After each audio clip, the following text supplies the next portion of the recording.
estaba en la alabanza y los observaba y me preguntaba, ¿qué tanto hay en mi corazón para adorarte? ¿Qué tanto hay en mi corazón para entonar una canción con o sin instrumentos, con o sin batería? ¿Cuánto anhelo tengo por exaltar tu nombre? Porque realmente el único momento de la semana que tenemos para congregarnos como estamos aquí es el domingo. No tenemos otro día. Y yo sé que muchos pueden venir cargados, muchos pueden venir cansados, pero creo que de los únicos lugares en los que uno puede sentir que se va todo es este. Es como un reseteo de esa carga que vengo laboral, de esa carga que vengo económica, de esa carga que traigo a nivel familiar, de pronto de conflictos, etcétera. El único momento que siento que tengo para reposar, aunque tengo mis espacios de reposo en casa con el Señor en mis noches, pero hablando a nivel general, tiende a ser la iglesia. Entonces, no se cohíban, amados, que aún en medio de la alabanza ustedes puedan soltar sus cargas, que aún puedan reconocer en medio de la alabanza la letra de las canciones, porque las letras que cantamos hoy no son letras comunes. Hablamos de las maravillas de Dios a través de sus nombres. Hablamos de nuestro admirable consejero que pagó el precio de sangre en la cruz siendo una deidad. Hablamos de buscar un refugio en su habitación. La pregunta es si estamos entendiendo lo que estamos cantando o si tan solo estamos entonando una canción como lo hacíamos en el mundo, que sonaba el ritmo y simplemente cantábamos. Porque lo que está hablando la palabra, mis amados, es una palabra para afirmarlos, para consolarlos, para edificarlos. Entonces, preparando la palabra del día de hoy, el Señor me dio un pasaje que me pareció muy fuerte y está en Marcos capítulo 4 versículo 24 y 25. Realmente cuando lo leí en la Reina Valera me pareció un poco confuso, entonces busqué otra versión que me gusta mucho y es la versión Nueva Traducción Viviente. Así que les voy a leer la Nueva Traducción Viviente. ¿Listo? Marcos capítulo 4 versículo 24. En el verso 21, él está hablando sobre la parábola de la lámpara.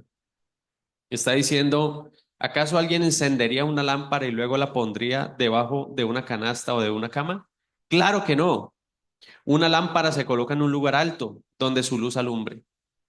Pues todo lo que está escondido, tarde o temprano se descubrirá y todo secreto saldrá a la luz. El que tenga oídos para oír, que escuche y entienda. 24. Luego agregó, o sea, acaba de decir esta fracción y dice, luego agregó, presten mucha atención a lo que oyen. Cuanto más atentamente escuchen, tanto más entendimiento les será dado. Y se les dará aún más. A los que escuchan mis enseñanzas, se les dará más entendimiento, pero a los que no escuchan, se les quitará aún lo poco que entiendan. Y a mí me pareció tenaz, porque muchas veces escuchamos o creemos que escuchamos, pero no retenemos. Y tenemos 52 domingos al año. ¿Cuántas prédicas usted recuerda de estos 52 domingos? ¿Cuántas prédicas usted pone en práctica? Y a mí esto me conflictuaba un poco porque yo decía, Señor, voy a predicar un mensaje más, otro mensaje para añadir a la lista de los 52. Algo tiene que cambiar, amados. Algo tiene que cambiar. Que lo que recibamos se haga vida en nosotros. Que lo que recibamos podamos retenerlo. Podamos decirle, Espíritu Santo, permíteme vivir lo que se está predicando. Espíritu Santo, permíteme entender lo que se está predicando. Espíritu Santo, permíteme sentir lo que se está predicando. Porque a veces estamos como unos palos secos. No sentimos. No nos dejamos ministrar por el Espíritu. Estamos ocupados en otras cosas, criticando al hermano que vino con la misma ropa del domingo pasado, o el que no saludó, o estamos criticando al pastor que llega tarde, pero no estamos preocupados por lo que el Señor nos quiere revelar a nosotros.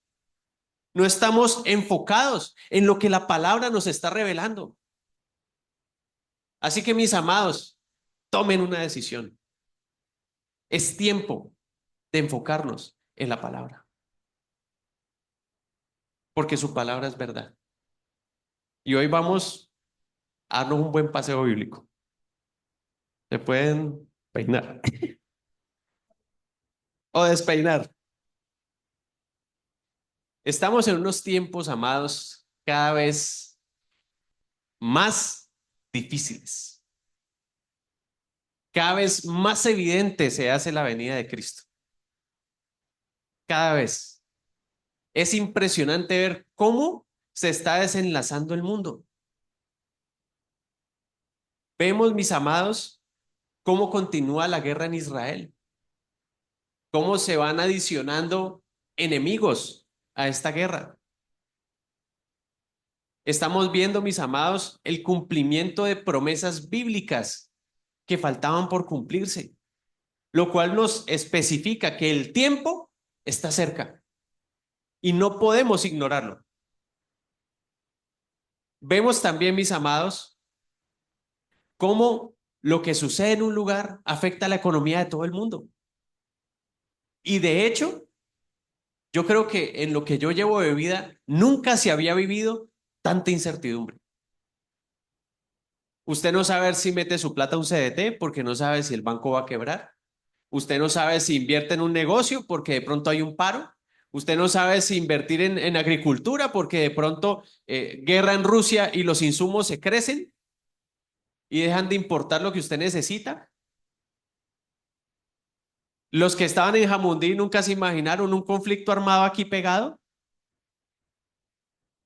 Una conocida nuestra montó su peluquería en Jamundí con toda la expectativa y apenas abrió, llegaron a extorsionarla. ¿Cuándo se había visto tanta incertidumbre? Ver que de un momento a otro nos encerraron a todos, ver que de un momento a otro no podíamos visitar a nuestros familiares, ver que de un momento a otro no podíamos ni siquiera estar 10 reunidos en un mismo lugar. Estamos en unos tiempos difíciles. Y saben, las enfermedades mentales han aumentado. Que lo diga mi psicóloga presente. Los índices de suicidio juvenil han aumentado. ¿Por qué? Porque la mente está frágil, amados. Está débil. Y me encanta el tema que estamos trabajando porque es que no hemos entendido que estamos en guerra. Estamos en guerra, no nos hemos dado cuenta. Y nuestra guerra, como dice Pablo, no es contra carne ni sangre, sino contra principados y potestades de maldad en los lugares celestes. Y a veces pasan cosas en nuestro ambiente físico y no hemos entendido que ha sido algo detonado del ambiente espiritual. Mi suegra tiene una matica y la tenía lo más de bonita. ¿Cuánto se demoró en morir Martica? De un día para otro, la mata seca, seca por completo. No estamos en una guerra espiritual. Entonces, ¿por qué vivimos como si estuviéramos en tiempos de paz? Estamos en un tiempo, amados, de pagar un precio un precio de rodillas por nuestros familiares que se están perdiendo, porque el tiempo no alcanza. Acaba de suceder lo de Cristian. Y yo digo, ¿en qué momento? ¿En qué momento puede pasar algo a mí, a mis familiares cercanos? Y yo no hice nada, ni siquiera oré por su salvación. Porque es que la vida no está comprada. Es en un abrir y cerrar de ojos que el Señor nos puede llamar a su presencia. Y gozosos los que estamos en Él. Y los que no. Si hoy tuviste la oportunidad de decirle, eh, endereza tu caminar, y no lo hiciste, y se va. ¿Sí me entienden? Estamos en guerra por aquellos que se están perdiendo y que no hemos pagado realmente un precio porque creemos que estamos en tiempos de paz, porque creemos que estamos en tiempos de comprar y vender y buscar lo nuestro propio. Pero esto no es tiempo de eso, amados. ¿Saben por qué el Señor nos dio un lema? La mano de Dios nos da un solo corazón para cumplir su palabra. Porque es que un solo corazón era lo que había en la época de los hechos. Porque su visión no estaba en lo natural, su visión no estaba en comprar y vender, su visión no estaba en expandirse, sino en expandir el reino de Dios. Porque el que tenía daba para el sustento de los demás. Pero seguimos en lo terrenal. Y no los culpo, porque es muy duro. Porque a mí también me pasa. Porque esta palabra primero me confrontó a mí. Entonces, avanzando con lo que estamos viendo a nivel mundial, vemos los avances en la ciencia. Vemos cómo la inteligencia artificial cada vez está logrando unos alcances más tenaces. Miren, hablaba con un primo y él me decía, mira, es que, pues, no sé si ustedes conocen al apóstol Roosevelt, algunos no, otros sí. Decía que lo invitó un señor para que se reunieran a hablar de una inteligencia artificial que él estaba desarrollando para cristianos. Entonces, esta inteligencia artificial lo que consiste es que usted introduce lo que usted necesita y le dice, mira, necesito un sermón que hable sobre la paz en el hogar para unas personas cristianas. Necesito que tengan las citas bíblicas y que expliques las citas. Y se lo dan con citas bíblicas, con explicación, todo el sermón detallado de punto por punto cómo debe desarrollar la prédica. La pregunta es, ¿dónde va a quedar el espíritu?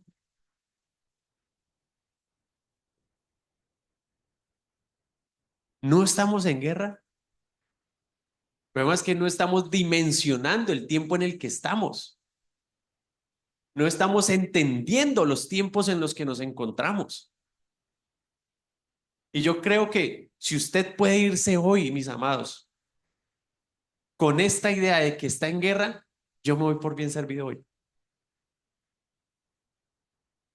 Porque es que cada vez, amados, la humanidad está en un aumento impresionante, impresionante.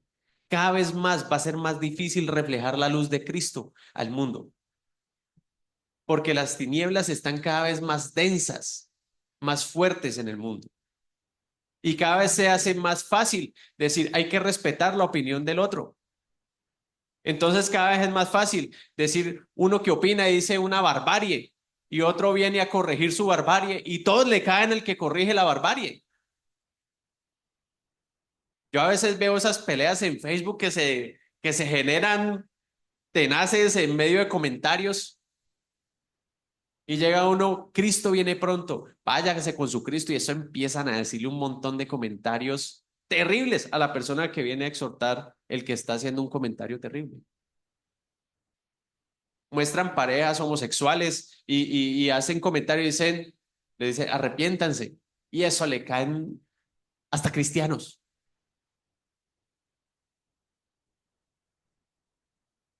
Entonces estamos en un punto, amados, en donde, ¿por qué pueden opinar otros y yo no puedo opinar? Porque otros pueden decir sus cosas terribles y yo no puedo hablar de Cristo.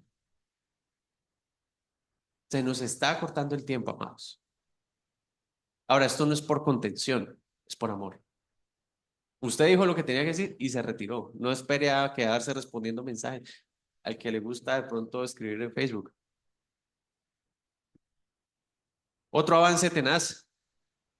Un traductor te pone un audífono, el otro se lo pone con inteligencia artificial, traduce 90 idiomas. Usted configura a la persona con la que va a hablar el idioma y eso le hace la traducción en menos de un segundo. O sea que estamos próximos a una era en donde ya no vamos a tener que matarnos aprendiendo inglés, porque ya esto está a las puertas. Así que, sin más preámbulos, amados, y entrando en materia, la palabra del día de hoy se llama un nombre sobre todo nombre. ¿Ven? Así lo define el apóstol Pablo en su carta a los Filipenses, en la primera carta de los Filipenses. Pablo era un hombre letrado, era un hombre que decía que era fariseo de fariseos, era un hombre que asolaba a la iglesia, que la perseguía, que mataba al que hablaba algo diferente a lo que él conocía con respecto a toda la Torá y todo el Antiguo Testamento. Así que la declaración que Pablo hace en un tiempo atrás habría sido digna de muerte según él, pero había venido tal revelación a su vida que ahora él entendía que Jesucristo tenía un nombre que es sobre todo nombre. Amén. Así que solo es posible llegar a este tipo de revelaciones a través de la presencia y la comunión con el Espíritu Santo. Porque si un hombre que asolaba la iglesia y que mataba a los cristianos llegó a tal revelación, solo eso lo pudo hacer el Espíritu Santo. Y saben, uno de los mayores milagros que nosotros experimentamos todos los días es ver lo que Cristo ha hecho en nosotros. El otro día con mi esposa estábamos azarados por unos pedidos y yo estaba estresado, ella estaba estresada, teníamos hambre, estábamos modo, cómete un sneaker. ¿No han visto la propaganda? Estaba... Y entonces ella hizo algo y a mí me dio mal genio. Había que mandar unos pedidos y me dio un mal genio. Pero es que tú tienes que programar tus pedidos. Le hablé así con una diplomacia. No, no fue sarcástico, fue muy diplomático. Y entonces mi esposa me dijo, pero te enojaste. Yo, pero te hablé muy bien. Me dice, sí. Me dice, sí. Yo le dije, eso lo ha hecho Dios. Porque en otro tiempo se me sale el monstruo del sneaker. Veo el milagro que Dios ha hecho en mi vida.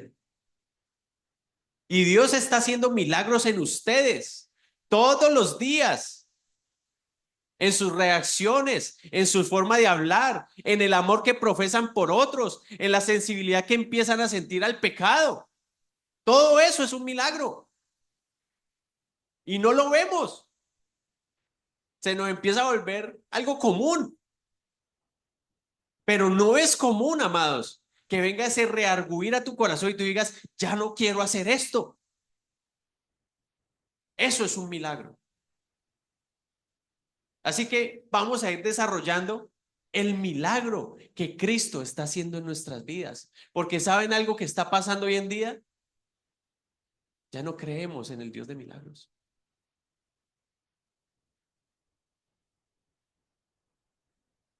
Y eso es muy triste. Creemos en lo que nos hablan de la Biblia, pero no creo que eso pase hoy en día.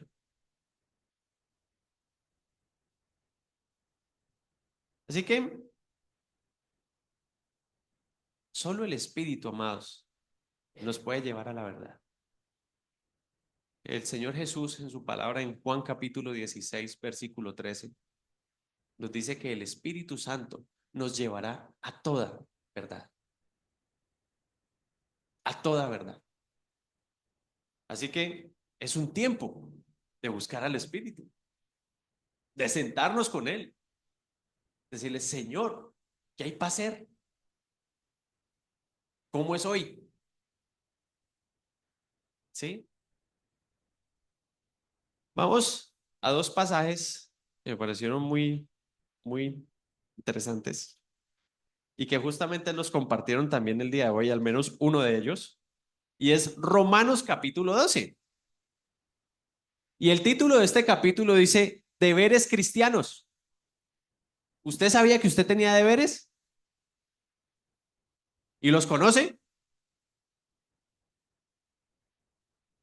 Más o menos. Deberes cristianos. Así que, hermanos, os ruego por las misericordias de Dios que presentéis vuestros cuerpos en sacrificio vivo. Primer deber, presente su cuerpo en sacrificio vivo. Primer deber. ¿Suena fácil? No. Santo, agradable a Dios, que es vuestro culto racional. O sea, esto debería ser lo obvio como cristiano. Segundo deber, no se conforme a este siglo, sino transformaos por medio de la renovación de vuestro entendimiento para que comprobéis cuál sea la buena voluntad de Dios agradable y perfecta. O sea que en mi segundo deber como cristiano me permite entender la voluntad de Dios. Por tanto, mis amados, si nos conformamos a este siglo y no renovamos nuestro entendimiento, no vamos a poder entender la voluntad de Dios. ¿Y cuántos de ustedes han orado, Señor, cuál es tu voluntad? ¿Qué quieres para conmigo? ¿Qué quieres, Señor? Pero no cumplo el deber. Espero lo segundo, el resultado, pero no el deber. Tres, digo pues, por la gracia que me es dada, a cada cual que está entre vosotros, que no tenga más alto concepto de sí que el que debe tener. ¡Au! Tercer deber, no se vea muy grande, amigo. Sea humilde. Y a mí este me pegó también durísimo porque a veces uno empieza a leer y a conocer y a tener se le va parando el pechito y se va volviendo palomo. Otro deber, sea humilde. Y si no es humilde, pues está incumpliendo un deber cristiano. Piense de sí con cordura, conforme a la medida de fe que Dios repartió a cada uno. Porque de la manera que en un cuerpo tenemos muchos miembros, pero no todos los miembros tienen la misma función, así nosotros, siendo muchos, somos un cuerpo en Cristo y todos los miembros los unos de los otros. De manera que, teniendo diferentes dones según la gracia que nos es dada, si el de profecía, úsese conforme a la medida de la fe, o si de servicio, en servir, o el que enseña en la enseñanza, el que exhorta en la exhortación, el que reparte con liberalidad, el que preside con solicitud, el que hace misericordia con alegría. Otro deber, el amor sea sin fingimiento. Así que como cristianos no puede haber el, ay hermanita hermosa, uy, eso olía más feo. Eso es fingimiento. La hipocresía es un fingimiento. Ay, pastor, yo a usted lo quiero mucho. Y por la espalda, pim, pim, pim. El que entendió, entendió. Sin fingimiento. Si usted va a visitar a un hermano, hágalo con amor. Si usted va a dar un consejo, hágalo con amor. No empiece, uy, es que me demoró 2 horas hablando. Porque pasa. A veces los que damos consejería nos van 2 horas, 2 horas y media. Y uno lo hace con un amor. ¿Por qué? Porque a mí me gusta. Y yo no digo, uy, me perdí 2 horas de vida. Porque el que no lo hace con amor puede pensar de esa manera. No vaya a hacer una visita y después se queja por gasolina.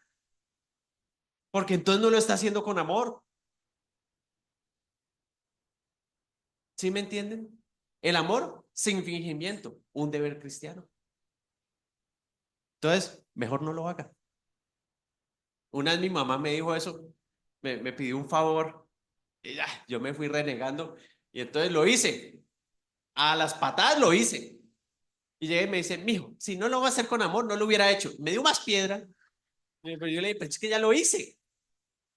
Pero luego me quedé meditando en eso y dije, tiene razón.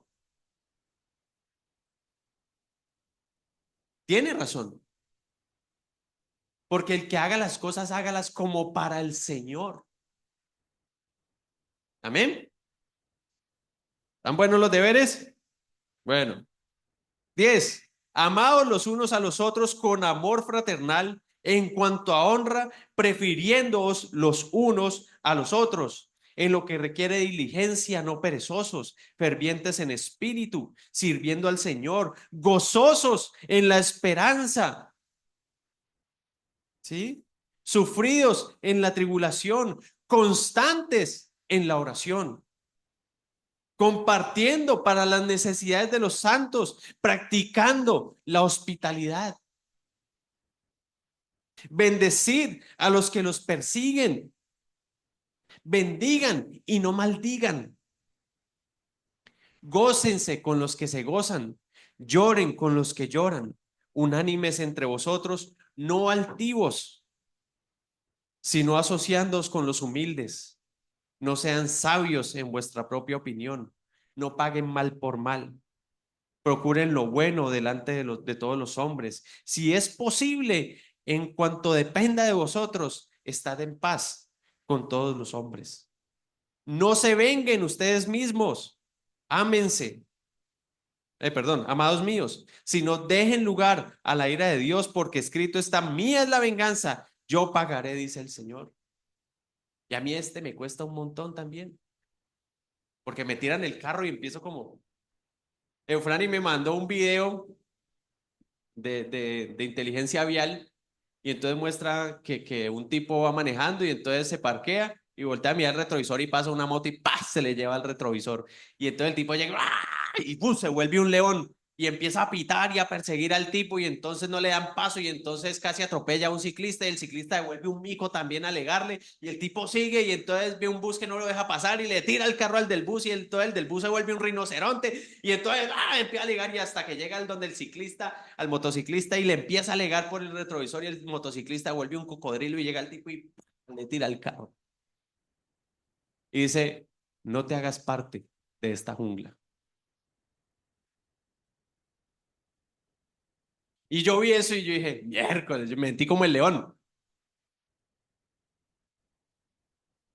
Y entonces venía manejando y estaba por la autopista y entonces un tipo a meterse por donde no cabe y entonces o frenado me rayaba el carro y entonces me empieza el león, el león a querer salir y me acordé del video.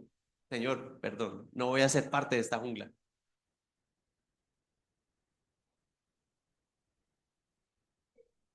Mis amados, deberes cristianos.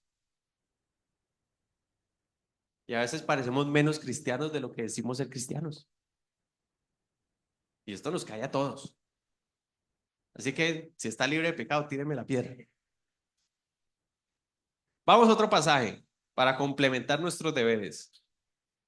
O sea, ahí no acaba. Filipenses. Vamos a Filipenses capítulo 2. Capítulo 2, versículos del 1 al 9. Ay, creo que este no era. Ah, bueno, miremos a ver. Por tanto, si hay alguna consolación, perdón, humillación y exaltación de Cristo. Creo que este no era el pasaje, pero vamos a leerlo. Por tanto, si hay alguna consolación en Cristo, si algún consuelo de amor, si alguna comunión del Espíritu, si algún afecto entrañable, si alguna misericordia, completad mi gozo, sintiendo lo mismo, teniendo el mismo amor, unánimes, sintiendo una misma cosa. Ah, bueno, sí, sí es. Nada hagáis por contienda o vanagloria, antes bien con humildad, estimando cada uno a los demás como superiores a él mismo, no mirando cada uno por lo suyo propio, sino cada cual también por lo de los otros. Haya pues en vosotros este sentir que hubo también en Cristo Jesús, el cual siendo en forma de Dios, no estimó el ser igual a Dios como cosa a que aferrarse, sino que se despojó a sí mismo, tomando forma de siervo, hecho semejante a los hombres, y estando en la condición de hombre, se humilló a sí mismo, haciéndose obediente hasta la muerte y muerte de cruz, por lo cual Dios también lo exaltó hasta lo sumo y le dio un nombre que es sobre todo nombre. Y saben, amados, a mí nunca se me olvida un ejemplo que mi tío Roosevelt dio en una prédica hace mucho tiempo. Y él decía que habían dos cabras en un peñasco y había un solo camino y iban en sentidos opuestos. Entonces, las cabras tenían una opción, o se enfrentaban y las dos se mataban porque el peñasco era muy empinado, o alguna tenía que ceder. Y dice que la cabra vieja se agachó y la cabra joven le pasó por encima y las dos vivieron. Y saben, mis amados, esto tiene que ver con morir a nosotros,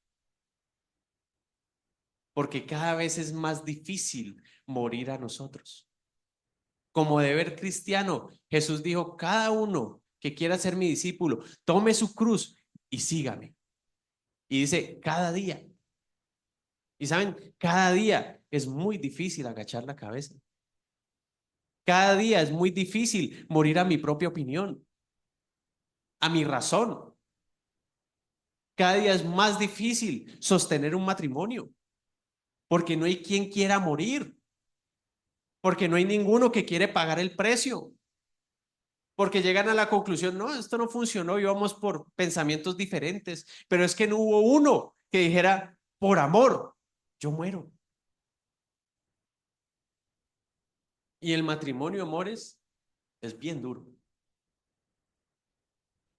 Pero la verdad es una belleza, es una belleza, porque cuando tú aprendes a morir, tú ves, empiezas a ver el fruto de lo que es el morir, porque empiezas a ver el fruto de tu pareja, porque empiezas a ver el fruto de la comunión, porque empiezas a ver el fruto de lo que es compartir juntos, porque empiezas a ver el fruto de una visión. Pero como no quieres morir a tu visión, no puedes disfrutar la visión en conjunto, sino mi visión. Tú no compartes mi visión, no puedes acompañarme. Y es más fácil separarnos. Así que, amados, si estamos en Cristo, tenemos un deber. Es un deber. Es un deber morir. Es un deber morir. Así que como hijos, yo tengo un montón de derechos. Y saben, hay que hacer otra prédica, Pastor Víctor, se la recomiendo. Derechos como cristianos. ¿Cuáles son mis derechos como hijos de Dios? Hoy solo vamos a ver los deberes. Vamos a continuar, porque es que esta prédica se parte en dos. Así que, amados, estamos en medio de situaciones difíciles. Y vamos a tocar una historia bíblica que me encanta mucho y que vamos a empezar a ver cómo aplicaba ya y cómo aplica hoy. ¿Listo? Entonces, vamos a Primera de Samuel, capítulo 3. Solo vamos a estudiar dos capitulitos y con esto terminamos. Primera de Samuel, capítulo 3, y vamos a ir desde el versículo 1. Hoy me tocó a la antigua con Biblia. Primera de Samuel, capítulo 3, versículo 1. Jehová llama a Samuel. Jehová llama a Víctor Manuel. Jehová llama a Jonathan. Jehová llama a Natalie. ¿Listo? Vamos a coger la historia desde esa perspectiva. Amén. Oiga, pero créalo, no se ría, créalo. Jehová llama a Jason. ¿Eso? Ay, Mariana, usted me alzó la cabeza para que la viera.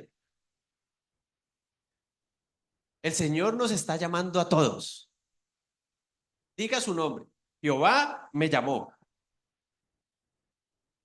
Entonces, el joven Samuel ministraba a Jehová en presencia de Elí.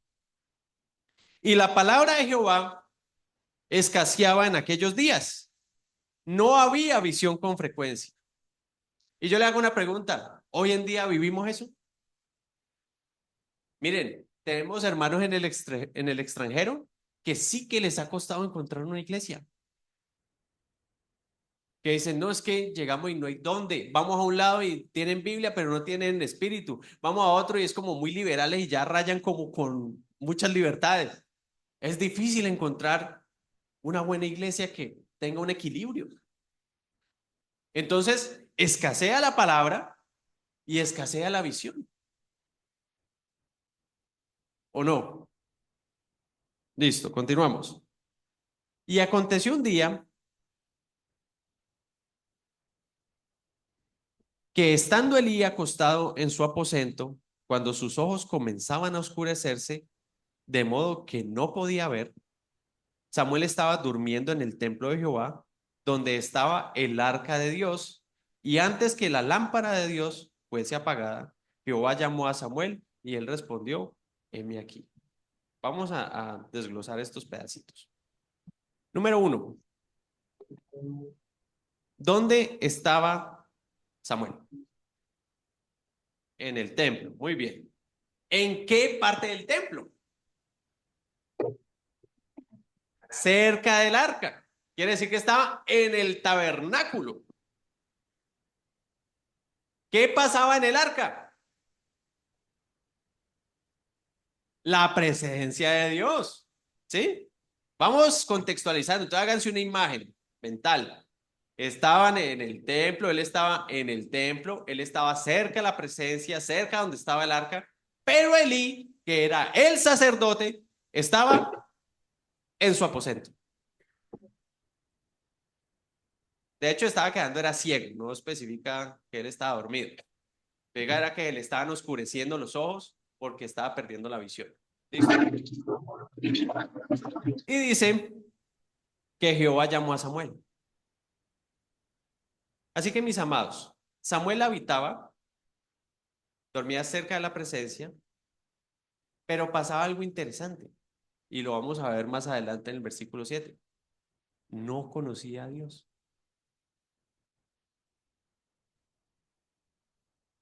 Lo voy a repetir. Dormía en el tabernáculo, cerca de la presencia de Dios, pero no conocía a Dios. De hecho, el versículo 1 empieza diciendo que Samuel ministraba a Dios delante de Elí. No se vayan perdiendo los detalles. Correcto. Entonces, hay otro punto importante en el versículo 3. Dice que Samuel estaba durmiendo en el templo de Jehová donde estaba el arca de Dios y antes que la lámpara de Dios fuese apagada, Jehová llamó a Samuel. ¿Me siguen ahí? Vamos a enfocarnos en la lámpara de Dios. Vamos a Levíticos, capítulo 24. Levíticos, capítulo 24, versículos del 1 al 4. Cuando estén allí me dicen amén. ¿Más amén? Eso, perfecto.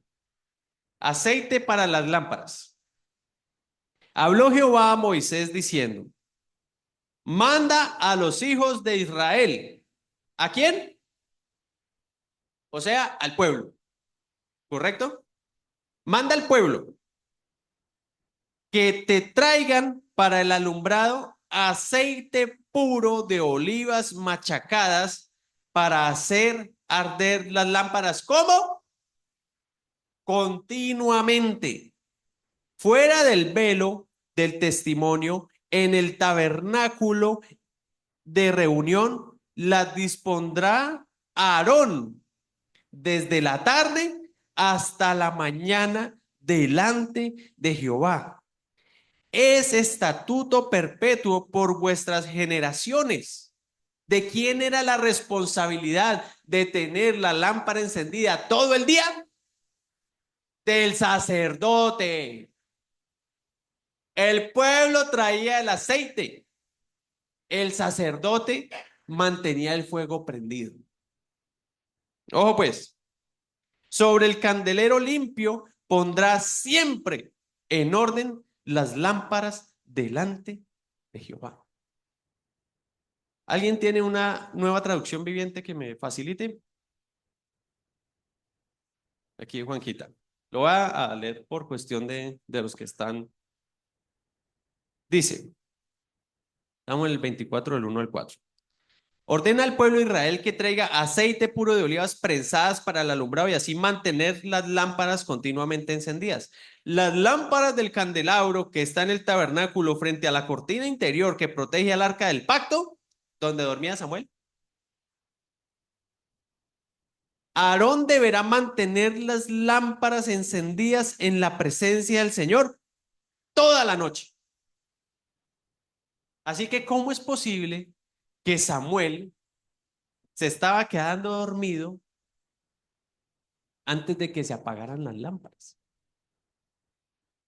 Quiere decir que las lámparas estaban apagándose. Así que hay dos opciones.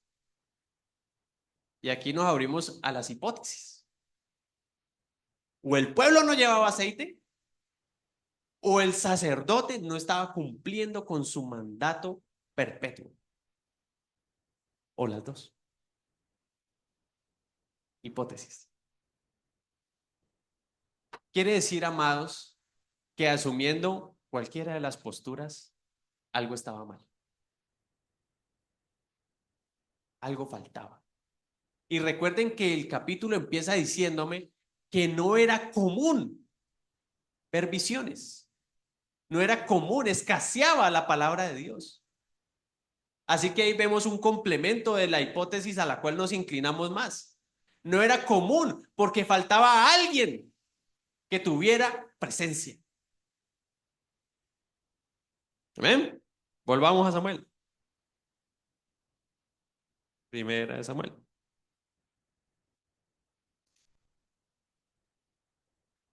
Capítulo 3. Estamos en el 3 y ya vamos al versículo en el que estamos. Versículo 4. Jehová llamó a Samuel y él respondió, heme aquí. ¿Listo? Y vamos a detenernos ahora en el 7.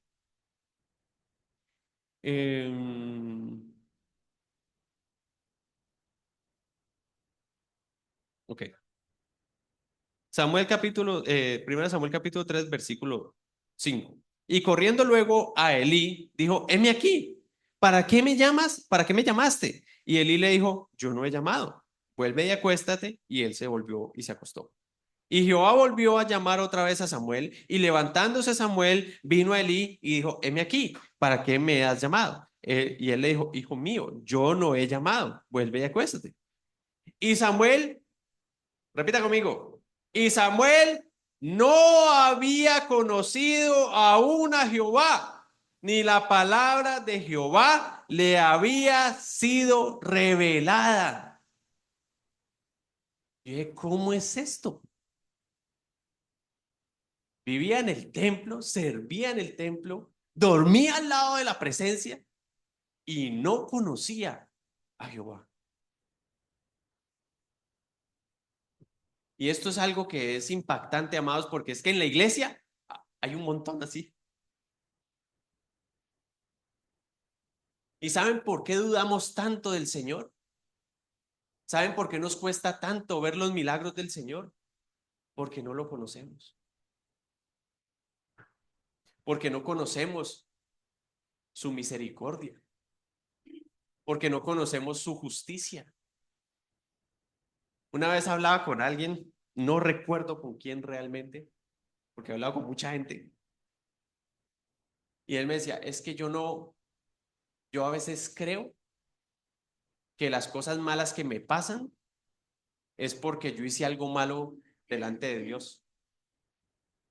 Entonces, si yo pequé, yo estoy convencido que algo malo me va a pasar. Él me decía eso.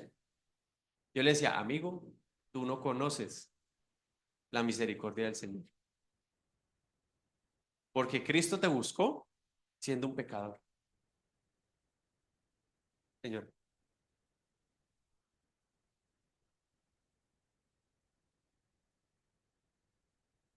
Es una intervención de que Samuel era un niño y el sacerdote era el encargado de transmitir la palabra de Dios. Así que era una responsabilidad del sacerdote enseñarle todo el proceso de lo que era el ministerio del sacerdocio.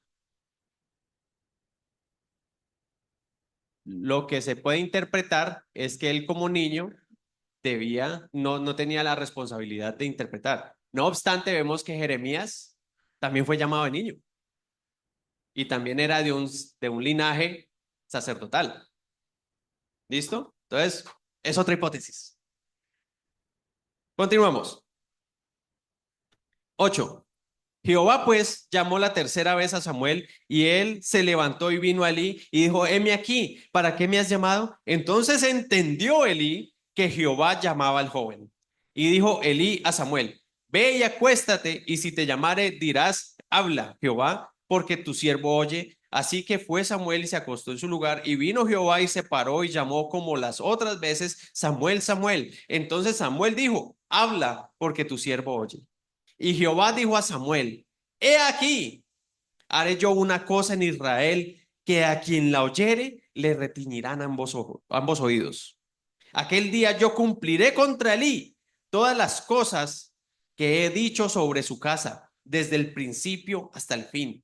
Y le mostraré que yo juzgaré su casa para siempre por la iniquidad que él sabe, porque sus hijos han blasfemado a Dios y él no los ha estorbado. Por tanto, yo he jurado la casa de Elí, que la iniquidad de la casa de Elí no será expiada jamás, ni con sacrificios, ni con ofrendas. Y Samuel estuvo acostado hasta la mañana y abrió las puertas.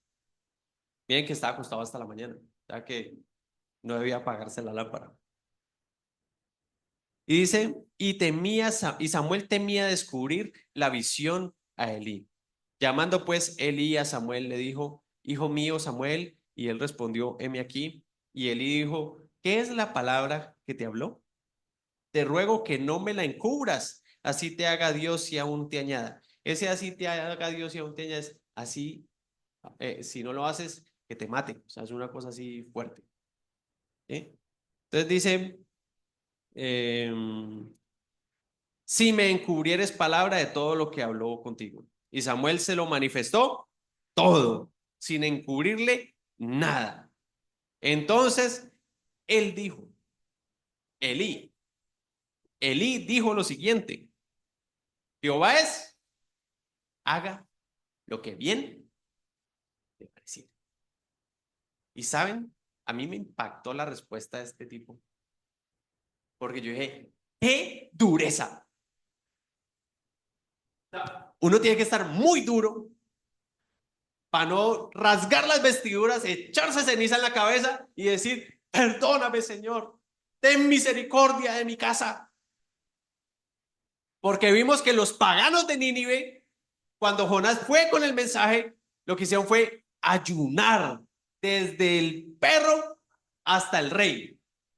Porque dice que todas las bestias ayunaron, rasgaron sus vestidos, se cubrieron con ceniza y dijeron, perdónanos por un Dios que ni siquiera conocían. Porque recordemos que Nínive era una capital de un pueblo pagano.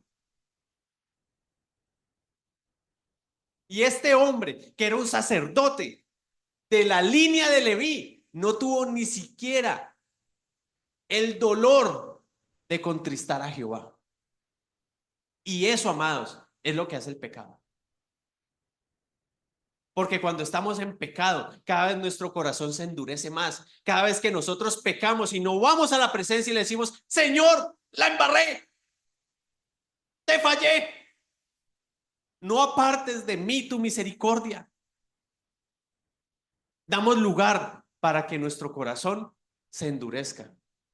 ¿Y saben? Llegar a esta situación, llegar a decir, es que Jehová haga lo que le dé la gana. Prácticamente fue lo que dijo, parafraseando. Veamos qué dice Hebreos capítulo 3, versículo 15. Hebreos capítulo 3.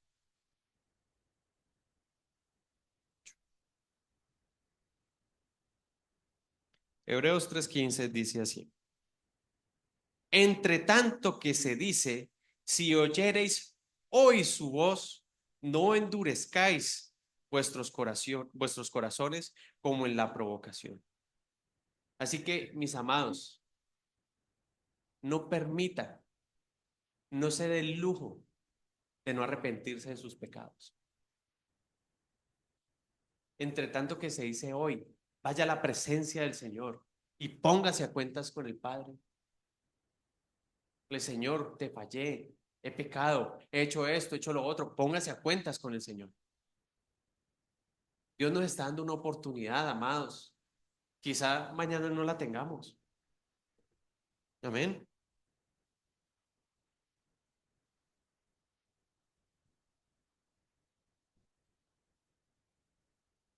Voy a decir algo que tengo aquí apuntado. Espero puedan entenderlo. Dios ha permitido situaciones en nuestras vidas para sacudirnos, para que le busquemos, para que le deseemos. Aquellos que están pasando por una situación compleja de enfermedad, aquellos que están viviendo una situación financiera económica difícil, aquellos que están viviendo aún pérdida. Dios te ama de tal manera que lo está permitiendo para que lo busques, para que lo busques, para que anheles su presencia, para que vayas y le digas, Señor, ¿de cómo salgo de esto? Miren, con mi esposa tuvimos una situación con una inmobiliaria terrible, estafó al perro y al gato y al seguro. Mi esposa se levantaba a las 5 de la mañana a orar por esta situación.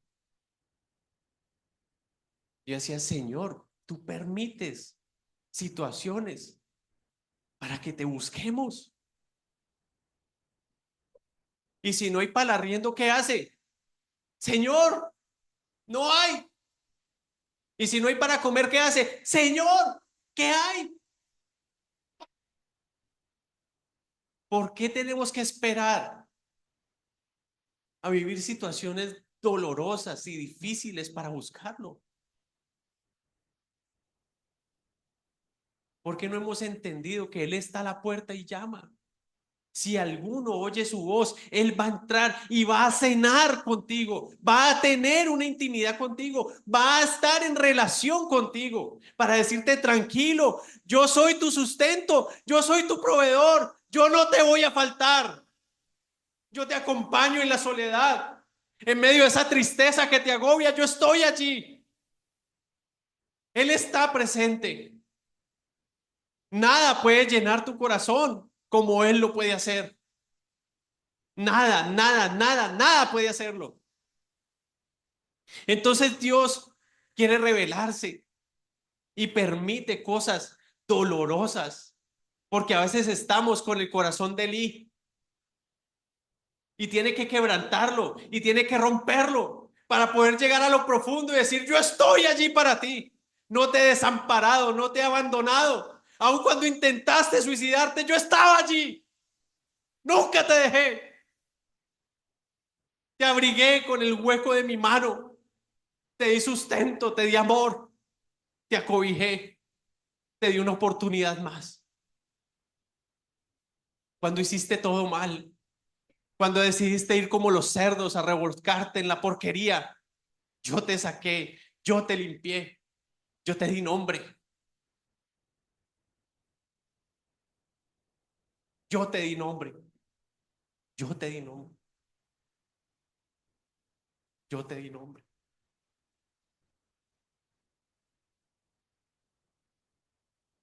yo te di nombre, yo te di nombre. Pagué un precio muy alto por ti, Jason, y no me he olvidado de ti. Continuemos.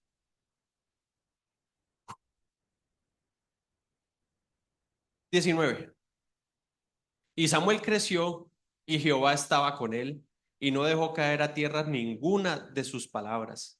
Y todo Israel, desde Dan hasta Beerseba, conoció que Samuel era fiel profeta de Jehová y Jehová volvió a aparecer en Silo. Volvió a aparecer en la región donde se encontraba Samuel, porque Jehová se manifestó a Samuel en Silo por la palabra de Jehová.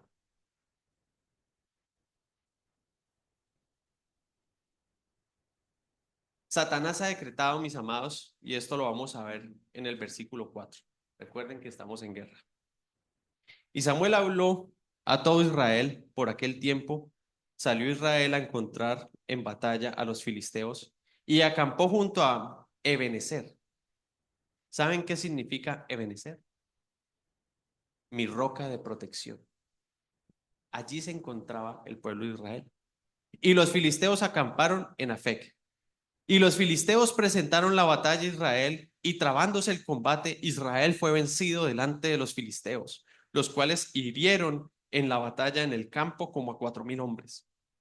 Cuando volvió el pueblo al campamento, los ancianos de Israel dijeron: ¿por qué nos ha herido hoy Jehová delante de los filisteos? Traigamos a nosotros de Silo el arca del pacto de Jehová, para que viniendo entre nosotros nos salve de la mano de nuestros enemigos. Y envió el pueblo a Silo y trajeron de allá el arca del pacto de Jehová de los ejércitos, que moraba entre los querubines, y los dos hijos de Eli, Ofni y Finés, estaban allí con el arca del pacto de Dios.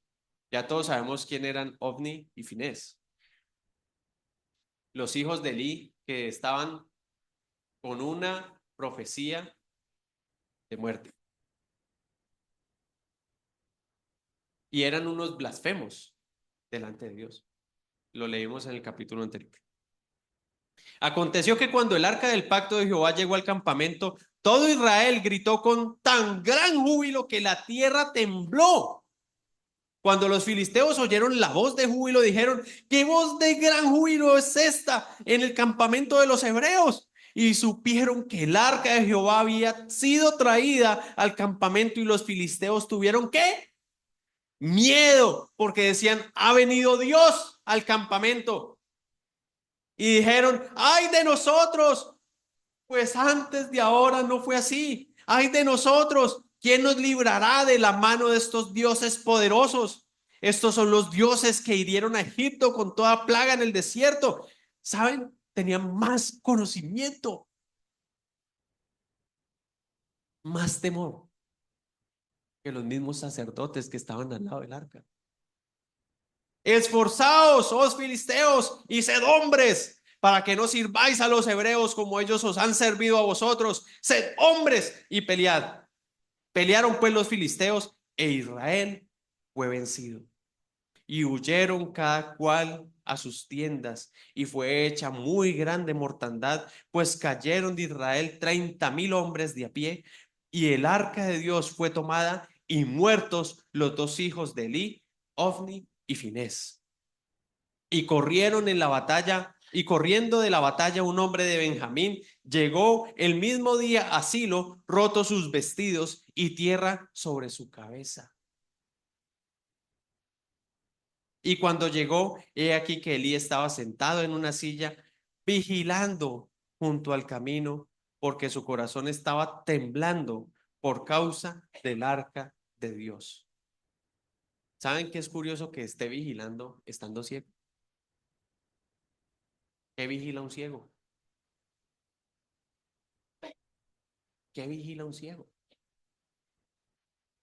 Llegando pues aquel hombre a la ciudad y dadas las nuevas, toda la ciudad gritó. Cuando Elí oyó el estruendo de la gritería, dijo: ¿Qué estruendo de alboroto es este? Y aquel hombre vino a prisa y dio las nuevas a Elí. Era ya Elí de edad de 98 años y sus ojos se habían oscurecido de modo que no podía ver. Dijo pues aquel hombre a Elí: Yo vengo de la batalla, he escapado hoy del combate. Y Elí dijo: ¿Qué ha acontecido, hijo mío? Y el mensajero respondió diciendo: Israel huyó delante de los filisteos, y también fue hecha gran mortandad en el pueblo, y también tus dos hijos, Ofni y Finés, fueron muertos, y el arca de Dios ha sido tomada. Y aconteció que cuando él hizo mención del arca de Dios, Elí cayó hacia atrás de la silla al lado de la puerta y se desnucó y murió, porque era hombre viejo y pesado y había juzgado a Israel 40 años. Y su nuera, la mujer de Finés, que estaba encinta cercana al alumbramiento, oyendo el rumor del arca de Dios, que el arca de Dios había sido tomada y muertos su suegro y su marido, se inclinó y dio a luz porque le sobrevinieron sus dolores de repente. Y al tiempo que moría, le decían que las que estaban junto a ella: no tengas temor, porque has dado a luz un hijo varón. Mas ella no respondió ni se dio por entendida.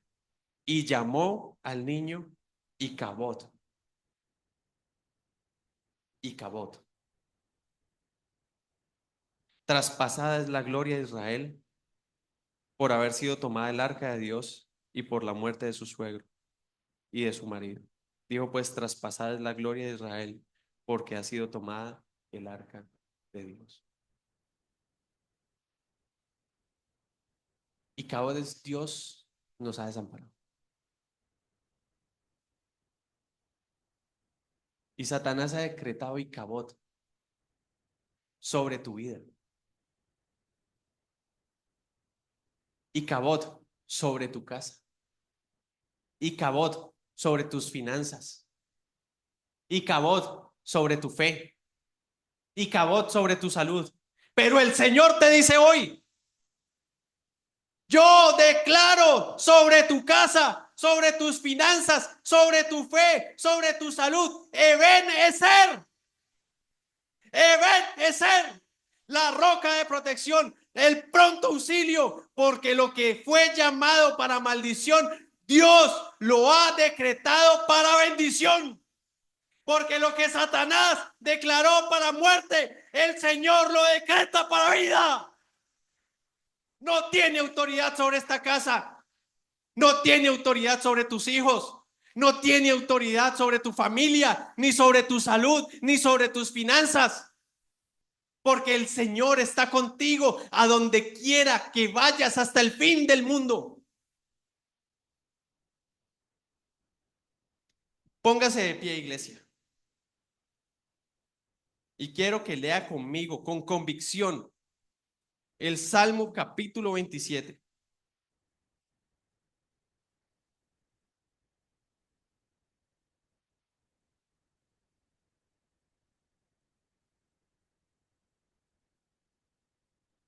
Cuando estén allí me dicen para empezar.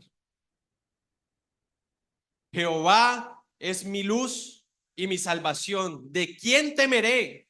Jehová es la fortaleza de mi vida. ¿De quién he de atemorizarme? Cuando se juntaron contra mí los malignos, mis angustiadores y mis enemigos para comer mis carnes, ellos tropezaron y cayeron. Aunque un ejército acampe contra mí, no temerá mi corazón. Aunque contra mí se levante guerra, yo estaré confiado. Aunque cosa he demandado a Jehová, esta buscaré, que esté yo en la casa de Jehová todos los días de mi vida, para contemplar la hermosura de Jehová y para inquirir en su templo, porque él me esconderá en su tabernáculo en el día del mal, me ocultará en lo reservado de su morada, sobre una roca me pondrá en alto.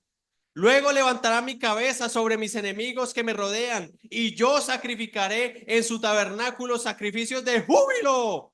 Cantaré y entonaré alabanzas a Jehová. Oye, oh Jehová, mi voz con que a ti clamo. Ten misericordia de mí y respóndeme. Mi corazón ha dicho de ti, busca mi rostro. Tu rostro buscaré, oh Jehová. No escondas tu rostro de mí. No apartes con ira a tu siervo. Mi ayuda ha sido, no me dejes ni me desampares, Dios de mi salvación. Aunque mi padre y mi madre me dejaran, con todo Jehová me recogerá. Enséñame, oh Jehová, tu camino y guíame por senda de rectitud a causa de mis enemigos. No me entregues a la voluntad de mis enemigos, porque se han levantado contra mí testigos falsos y los que respiran crueldad. Hubiera yo desmayado si no creyese que veré la bondad de Jehová en la tierra de los vivientes. Aguarda a Jehová, esfuérzate y aliéntese tu corazón. Espera en Jehová. ¡Uh! Amén. Amén. Hay esperanza. Hay esperanza. Los bendigo, mis amados. Abrace un hermano. Hay cena. Mejor dicho, esto fue con todo.